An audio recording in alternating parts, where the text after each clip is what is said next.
Muy buenas noches, doctora. Somos del grupo que va a analizar sobre la sentencia ejecutada. En este caso estamos integrados por Alex Ortiz, mi persona, Gerson Mestanza y Fausto Taday.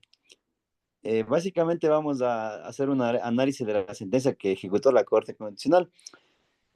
Como introducción tenemos básicamente que la sentencia aborda un caso clave que se sitúa en la interacción entre el Estado con los servidores públicos, particularmente en este caso es el ámbito educativo. Nuestra exposición tiene como objetivo analizar los antecedentes del caso, el procedimiento y todo aquello que tenga que ver con la síntesis del caso. Eh, Como punto uno tenemos los antecedentes procesales. En este caso, el origen se sitúa en el conflicto que se genera a partir de una demanda presentada por el director distrital de educación en zona sur de Cuenca.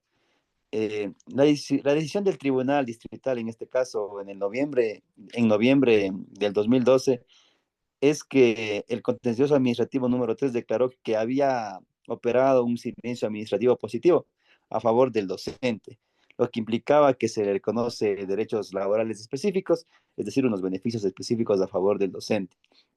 Eh, También se establece unos cuestionamientos legales.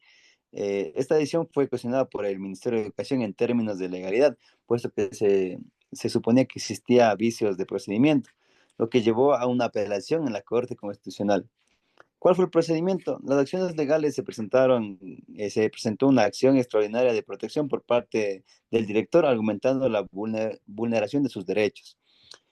También la Corte Constitucional analizó el caso bajo un prisma del debido proceso, básicamente que se cumpla con todos los parámetros legales para llegar a una dictaminación justa. También así para garantizar la seguridad jurídica en este caso.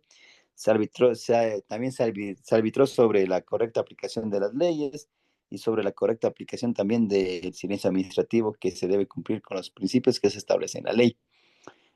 ¿Cuál fue la resolución de la Corte? Finalmente la Corte decidió archivar el caso, señalando que no se habían violado derechos en el debido proceso y que las alegaciones se centraban más en discrepancias de argumentación entre los juristas, más no en vicios de proceso o alguna falta grave al proceso establecido.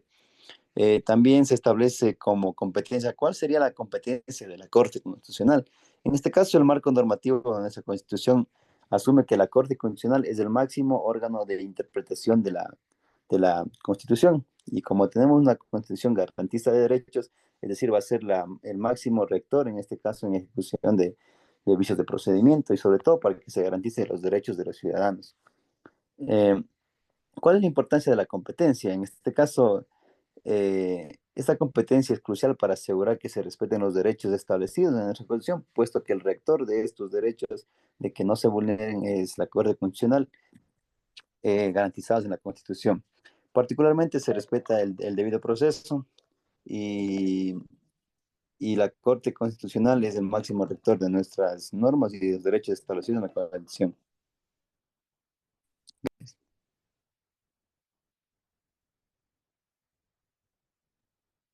En las alegaciones de las partes incluyen al Ministerio de Educación, que sostiene que la sentencia del tribunal vulnera los derechos constitucionales establecidos en el artículo 76 de la Constitución sobre el debido proceso y el cumplimiento de normas. También se invocan los artículos 226 y 424 relacionados con la protección de derechos fundamentales y la seguridad jurídica.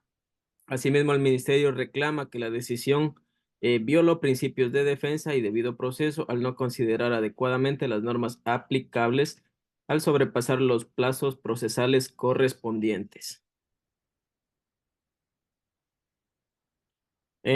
Como decisión, la Corte Constitucional, tras analizar las alegaciones y el contexto jurídico, resuelve que no se ha configurado una violación de los derechos al debido proceso, ya que la simple inaplicación de preceptos no constituye por sí mismo un fundamento para el pronunciamiento de la Corte.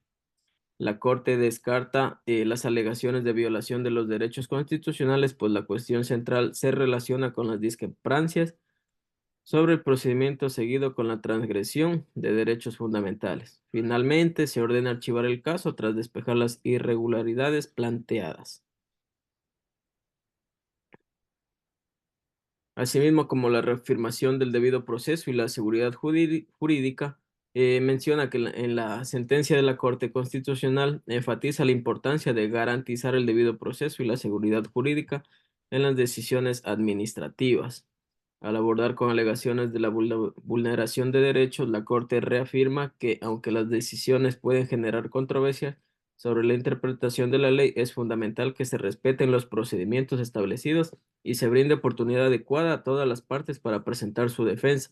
Esto subraya la necesidad que todos los organismos públicos actúen con transparencia y respeten los derechos de los ciudadanos, promoviendo la confianza en el sistema judicial y administrativo.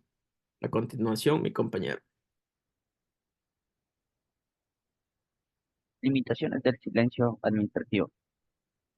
La decisión también pone de manifiesto las limitaciones del marco normativo, dado al concepto de silencio administrativo en el ámbito educativo. A pesar de que esta figura puede ser utilizada para proteger derechos, correcta aplicación debe ser evaluada conforme a los principios del debido proceso y la legalidad.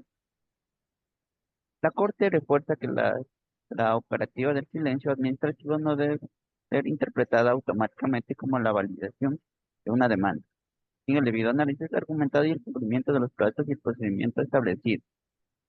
De este modo se busca evitar que la figura se convierta en un recurso que pudiera ser mal interpretado o utilizado debidamente, afectando así al propio interés público que pretenden proteger.